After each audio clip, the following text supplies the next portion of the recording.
Bismillahirrahmanirrahim. Assalamualaikum warahmatullahi wabarakatuh. Salam sejahtera untuk kita semua. Jumpa kembali di channel khusus kesehatan Ngobrol Sehat bersama Profesor Del Fitri Munir. Sahabat sehat sekalian, tentu semua kita ini ya, semua manusia pengen selalu sehat ya. Pengen muda selalu gitu ya. Pengen tidak ada penyakit yang mengganggu gitu ya. Tapi memang kodrat manusia ini diberikan oleh Yang Maha Kuasa ini memang ada batasnya.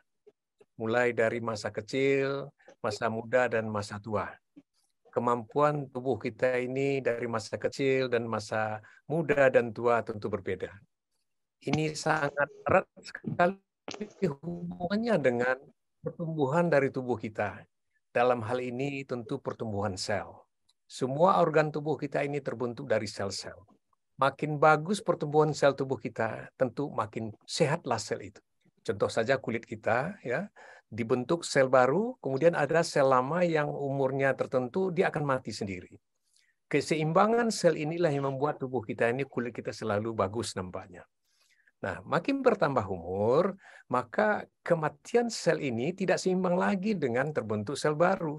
Lebih banyak yang matinya daripada yang terbentuk baru, sehingga kulit anak muda dengan orang tua berbeda, ya, agak keriput seperti itu tampilannya. Dan demikian juga untuk seluruh organ tubuh kita. Nah, yang berperan di sini apa? Yaitu cikal bakal dari sel itu. Istilahnya bibit dari sel, benih dari sel, ya. Benih dari misalnya sel kulit kita sebut dengan progenitor atau stem sel kulit. Jadi stem sel kulit ini akan tumbuh menjadi kulit mengganti kulit yang sudah rusak oleh kulit yang baru. Nah, bibit inilah yang sangat penting dipelihara. Nah, ternyata sebelum ada bibit untuk kulit ini, ada lagi sebelumnya, ya. Sebelum bibit untuk kulit ini ada bibit lagi yang memang bisa berubah menjadi apa saja. Ya, bisa menjadi kulit, bisa menjadi rambut, atau bisa menjadi otot sekalipun. Nah, itulah stem cell tadi. Tetapi kalau yang sudah mulai berubah dia, sehingga dia hanya bisa menjadi rambut, itu yang kita sebut dengan progenitor. Sahabat sehat sekalian, memang mengendalikan stem cell ini butuh usaha. Dan banyak sekali penelitian-penelitian yang dilakukan saat ini, baik di dunia maupun di Indonesia sekalipun. Sudah banyak laboratorium yang berupaya untuk mencari tahu bagaimana stem cell ini dan bagaimana memodifikasi stem cell ini, bagaimana stem cell ini bisa bertahan sampai umur tua dia masih prima. Upaya-upaya itulah yang akan kita bicarakan pada hari ini. Bagaimana stem cell ini bisa berproliferasi lebih banyak, bagaimana stem cell ini berregenerasi lebih banyak, dan diferensiasi lebih banyak. Tentu ini sangat penting diketahui oleh masyarakat sekalian. Sudah hadir pakar stem cell kita, ya, Profesor Dr. Agung dari Unisela Semarang. Ya, sudah hadir bersama kita. Assalamualaikum, Prof. Agung. Waalaikumsalam warahmatullahi wabarakatuh. Ya. Prof. Agung, banyak sekali sahabat sehat kita nih bertanya-tanya ini. Kalau cerita stem cell di mana-mana sudah ada nih, ya, di channel-channel YouTube, di surat kabar di mana-mana. Tapi tentu yang penting sekali bagaimana upaya kita, bagaimana supaya stem cell ini bekerja dengan baik, dan apalagi bagaimana stem cell ini bekerja lebih hebat lagi gitu, untuk bisa memproduksi sel-sel baru atau lebih cepat lagi dia bekerja. Nah, upaya-upaya ini perlu juga masyarakat yang mungkin saja bisa dilakukan secara mandiri oleh masyarakat.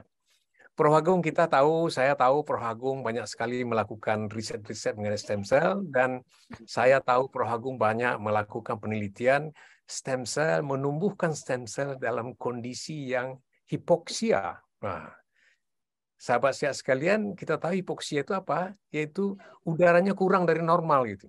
Ya, jadi kurang udara. Ternyata punya pengaruh yang positif terhadap stem cell.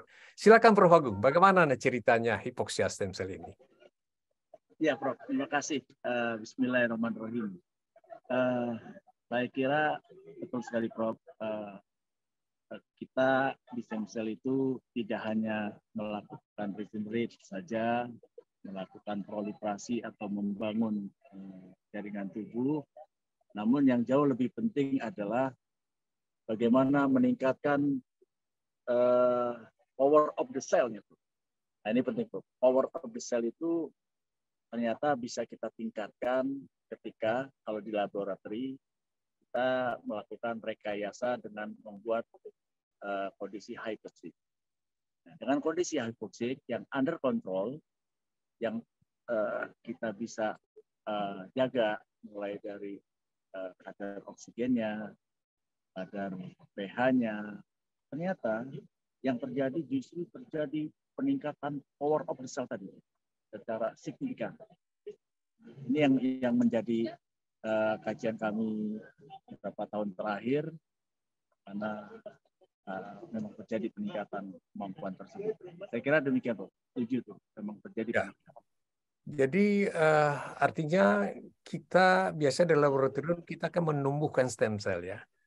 Ya, 1 sel, 2 sel kita tumbuhkan dia menjadi berproliferasi ya, menjadi beberapa sel, puluhan bahkan ribuan sel ya.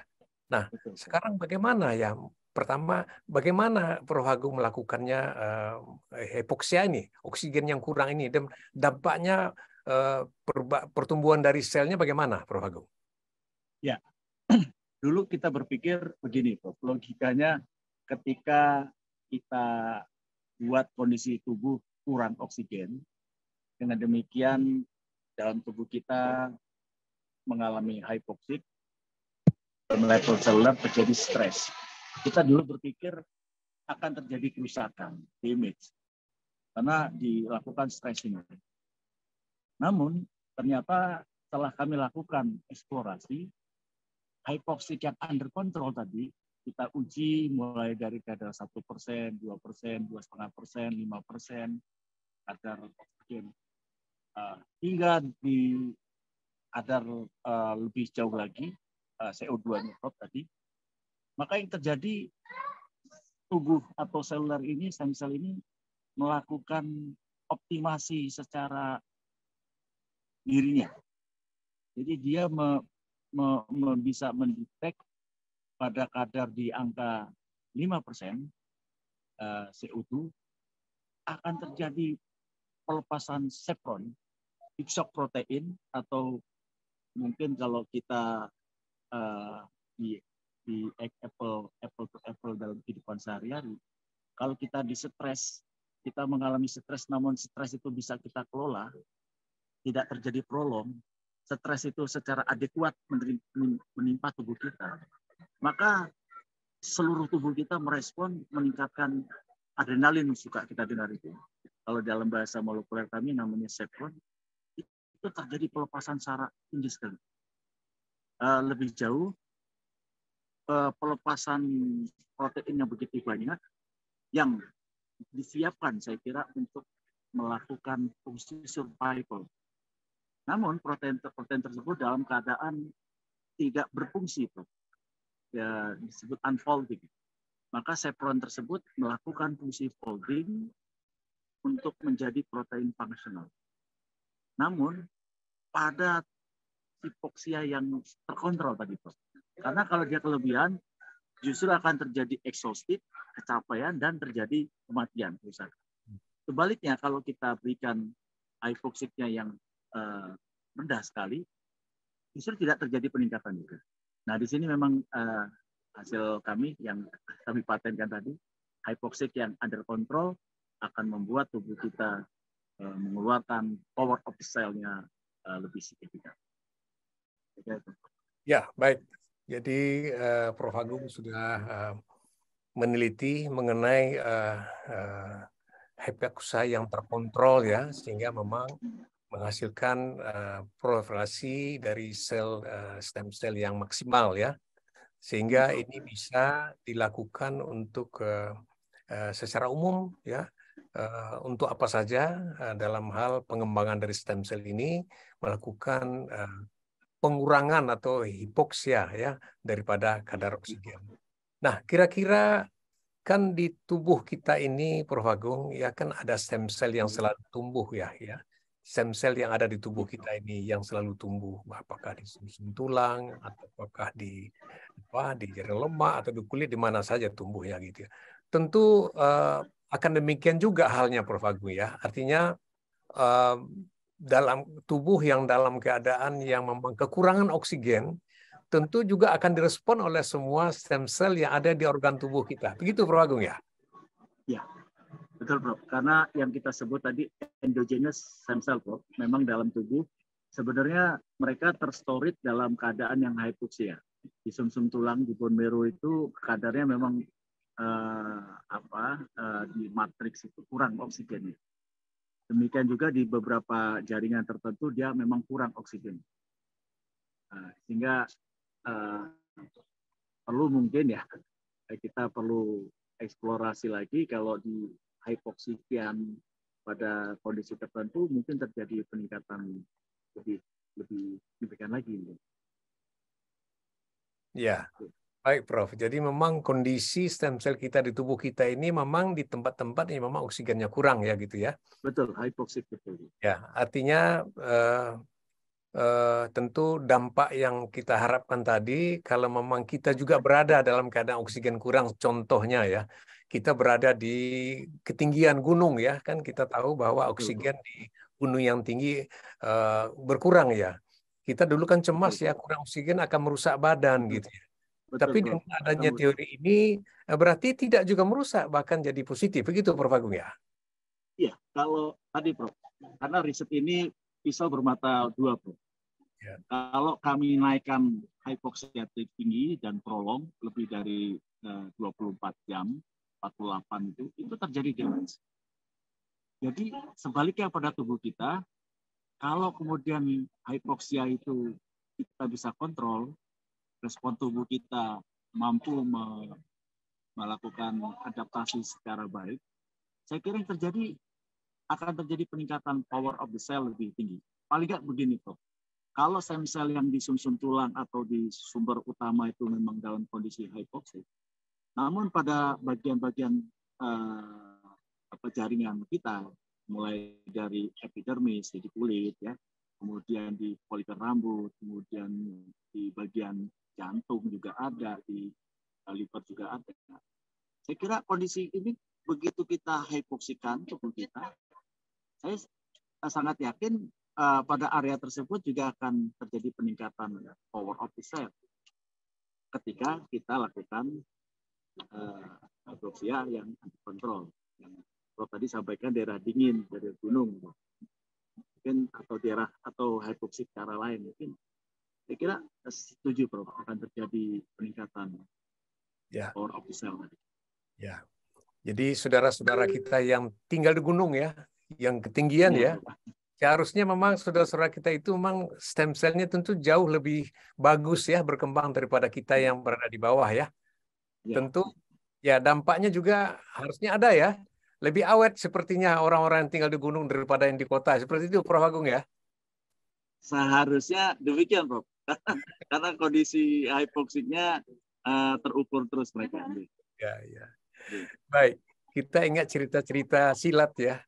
Perguruan-perguruan silat itu kan gunung gitu ya.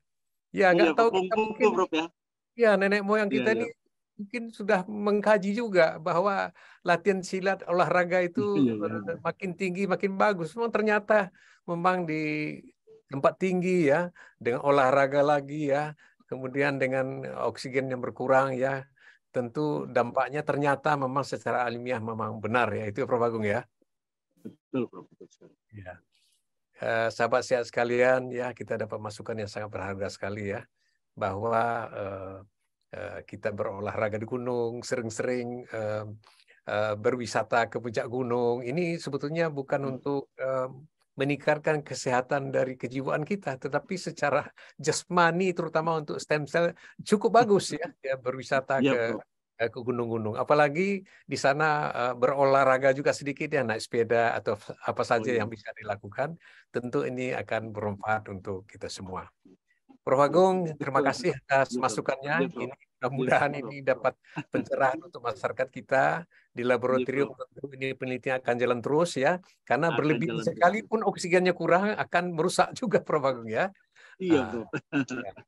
Tetapi kalau seandainya di gunung orang sudah lahir di sana, tentu sudah beradaptasi, ini luar biasa dampaknya tentu pasti positif. Jadi sahabat sehat sekalian, memang kekurangan oksigen yang terukur ini memang terkontrol istilahnya bermanfaat untuk meningkatkan kemampuan stem cell kita, baik dia untuk membelah diri, proliferasi atau memperbanyak diri lebih meningkat ya dibandingkan dalam keadaan oksigen yang cukup. Tapi tentu dalam batas-batas juga gitu ya. Tetapi rasanya kalau kita berwisata ke gunung sambil olahraga ini pasti punya dampak yang positif untuk perkembangan stem cell kita, dan ujung-ujungnya kalau stem cell kita berkembang dengan baik, tentu semua organ-organ tubuh kita ini mudah-mudahan akan terjaga dari penyakit, minimal penyakit degeneratif yang akan memang secara fungsional akan menurun pada orang tua. Gitu ya Prof. Agung ya? Iya Prof. Baik. Terima kasih Prof. Agung, sahabat sehat sekalian. Semoga ini bermanfaat bincang-bincang sore kami dengan Profesor Dr. Agung dari Unisula Semarang. Wabillahi taufiq wal hidayah. Wassalamualaikum warahmatullahi wabarakatuh.